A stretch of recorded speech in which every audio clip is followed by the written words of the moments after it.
Welcome back, students. Good morning. In my last video, we have been discussed about the formations of the joint stock company. What was those? It was the promotion, the incorporation, the capital subscription stage, and the commencement of the business. Okay, but later on, we must be know about the important documents used in the formations of a company. They are the three basic elements which are required to be filed with the registrar of the company in the formations of a public company. These are the memorandum of association, the article of the association, and the prospectus. The memorandum of association, the article of association, and the prospectus. Let I tell you about what is the memorandum of association.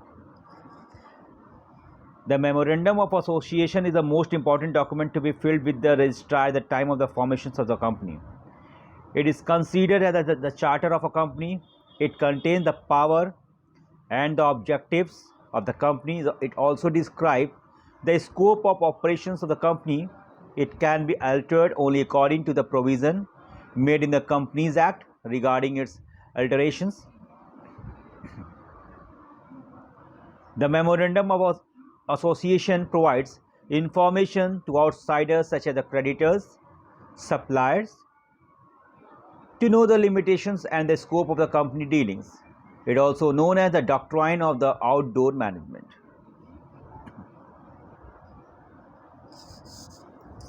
It contains the relationship between the company and the outsider. No company can be registered under the Companies Act 1956 without the MOA.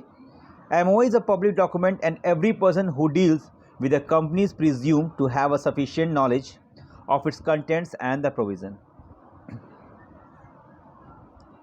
A company cannot act beyond the provision of memorandum, and if company acts beyond the provision of memorandum, it amounts ultra vires act and it is void.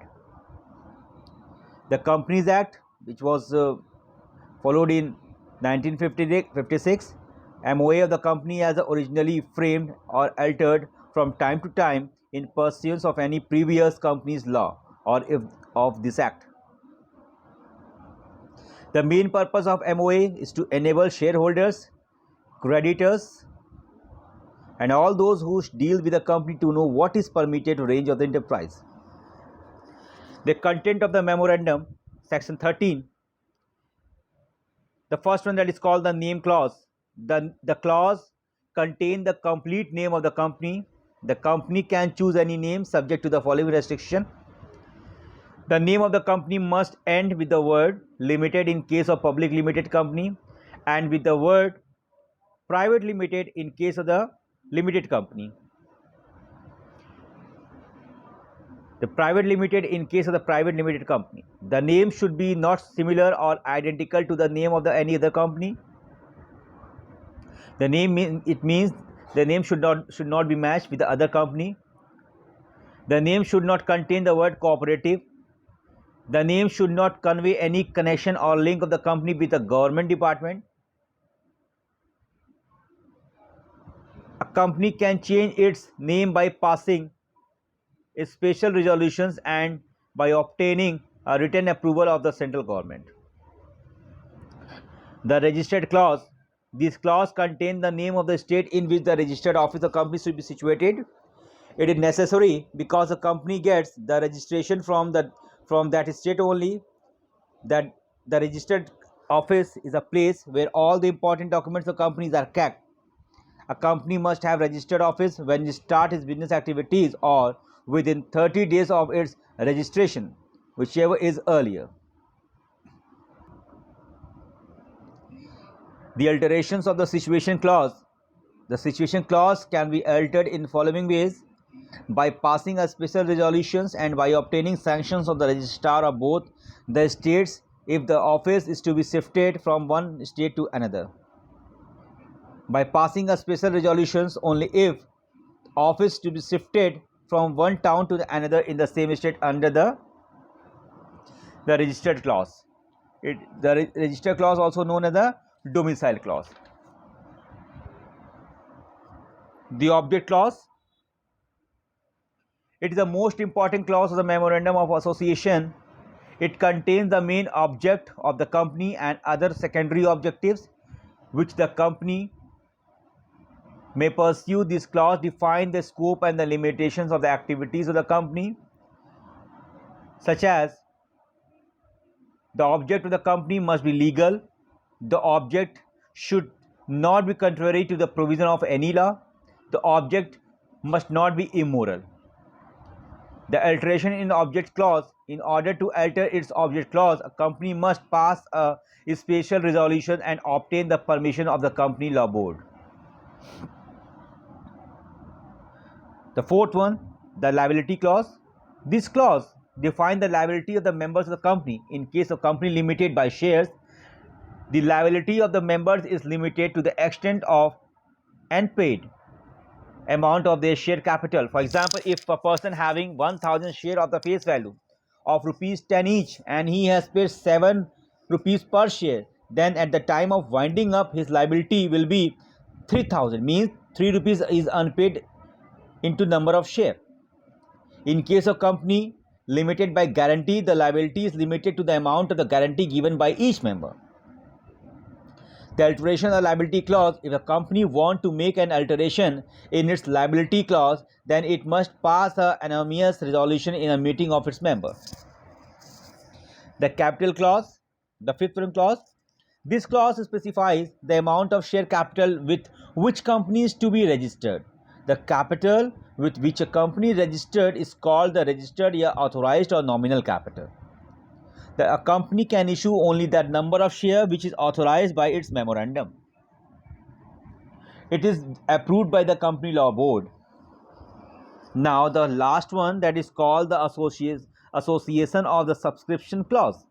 This clause contains the declaration by the directors stating that we, the several persons whose name and addresses are submitted, are desirous of being formed into a company in accordance with memorandum of association, and we undertake to take the qualification shares. This declaration must be signed by all the directors of the company, and this clause cannot be altered. After that, we will go for the article of association. What is the article of association? Article of association contain rule and regulation regarding the management of a company internal affairs. If it defines the power, duties and the right of the managers, officers and the board of directors. Generally, all the companies prepare their own articles of association. In case of company do not want to prepare their own articles of association, then they can select any one article of association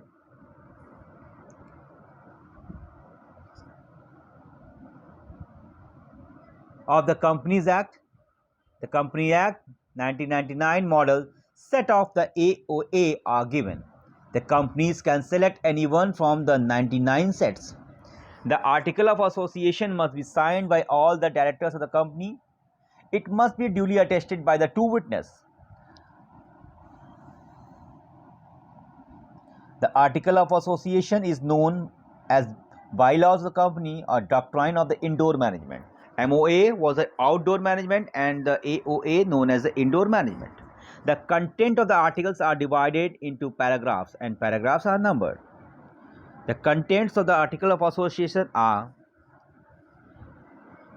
the amount of share capital and the different clause of the shares, number and the value of share, adaptation of the preliminary contract, allotment of share, calls on shares, transfer of shares, forfeiture, reissue, surrender of shares, alteration of share capital, share certificates, conversion of shares into stocks, meeting and proceeding, voting rights, proxies and polls, appointment, remunerations, etc. of directors, borrowing powers, dividend and reserves, account and audit, procedure of winding up the seal of the company. Article means the article of association of a company are originally framed or as altered from time to time or applied in pursuance of any previous company's laws or if of this act. The alteration of articles, a company may change its article of association by passing a special resolution. The alteration must not be contrary or against the provision of Memorandum of Association in the Companies Act. It must not result in breach of contract with outsider. It must be in the interest of the company. It must not be result in the increasing the liability of the company. Now let me go for the prospectus. What is a prospectus of the company? A prospectus limited company, limited by shares, must issue the prospectus if it want to make an appeal to the public to subscribe to its shares or debenture. According to the Companies Act 2013, a prospectus is any document including any notice, circular, advertisement or other documents that invite deposits or offer from public for the subscriptions or purchase of shares or debenture of a body corporate.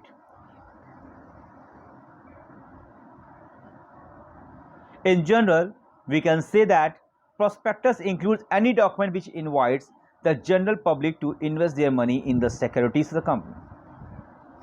The essential elements of the company: there must be an invitation to the public at large. The invitation must be made by or on the behalf of the company. The invitation must to be subscribed to or to purchase its shares or debentures.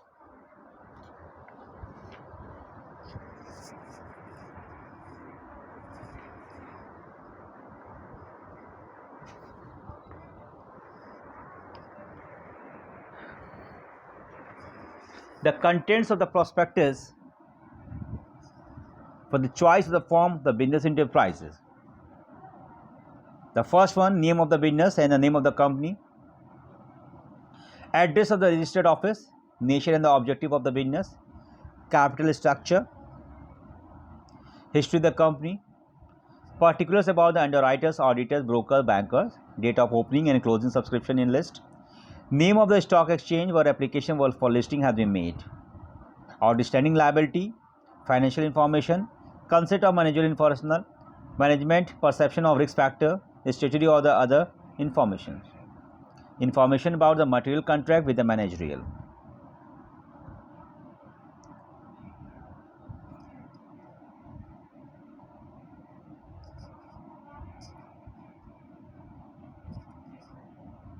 Now the chapter has been completed of yours.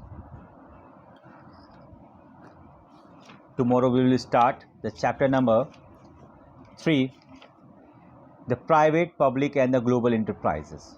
In this chapter we will discuss about the private, the public and the global enterprise. It has so many factors are there.